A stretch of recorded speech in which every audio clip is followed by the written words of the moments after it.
താൽക്കാലികമായി വിജയം ഒരു പക്ഷേ അവർക്കുണ്ടാകും. പക്ഷേ അറ്റ് ലാസ്റ്റ് ജനങ്ങൾ ജയിക്കും. ഇതിനെ അട്ടിമറിക്കാൻ ശ്രമിക്കുന്ന ശക്തികളെ ജനം തിരസ്കരിക്കും. ആ കാലം വിദൂരമല്ല.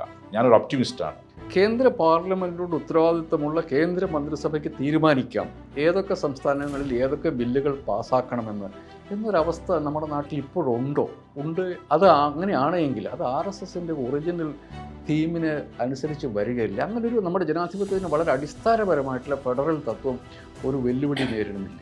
ശക്തമായ സംസ്ഥാനം, സുശക്തമായ കേന്ദ്രം, അതാണല്ലോ നമ്മുടെ ഒരു കോൺസെപ്റ്റ്. അതിൽ നിന്ന് വ്യത്യസ്തമായി ഇപ്പോൾ നടന്നുകൊണ്ടിരിക്കുന്ന കാര്യം സംസ്ഥാനങ്ങൾ ദുർബലപ്പെടുത്തുകയാണ്. സംസ്ഥാനങ്ങൾക്ക് ആവശ്യമായ ഫണ്ട് കൊടുക്കാതിരിക്കുക. സംസ്ഥാനത്തിന് ഒരു യഥാർത്ഥ ഇക്കണോമിക് ബ്ലോക്കേഡാണ് കേരളത്തിൽ നടക്കുന്നത്. ആവശ്യമായ പണം നൽകാതെ. അതൊരു ശരിയായ രീതിയല്ല. അതൊരു ഫെഡറൽ സിസ്റ്റത്തിൻ്റെ ലംഘനമാണ്. RSS ഒരു ഫാസിസ്റ്റ് സ്വഭാവമുള്ള സംഘടനയാണ്. മിസോളനിയിൽ നിന്നും മറ്റും കാര്യങ്ങൾ പഠിച്ച് നടപ്പിലാക്കാൻ ശ്രമിക്കുന്ന ഒരു ഫാസിസ്റ്റ് പ്രസ്ഥാനമാണ്.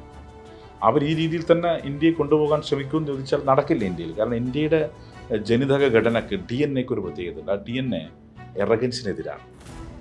ഇപ്പോൾ അവർ തേർഡ് ടേം ഭരിക്കുന്നു. പക്ഷെ ഇതൊന്നും ഏറെക്കാലം പോകില്ല. എമർജൻസി നടപ്പിലായില്ലേ? എന്താ സംഭവിച്ചത്? എമർജൻസി നടപ്പിലാക്കി ഇന്ത്യയിൽ ജനം തിരസ്കരിച്ചു എമർജൻസി നടപ്പിലാക്കിയവരെ. അതിന് സമാനമായി ഇന്ത്യൻ ജനാധിപത്യത്തെ അട്ടിമറിക്കാനും ഇന്ത്യൻ ഭരണഘടന ദുർബലപ്പെടുത്താനും ആര് ശ്രമിച്ചാലും താൽക്കാലികമായി വിജയം ഒരു പക്ഷേ അവർക്കുണ്ടാകും.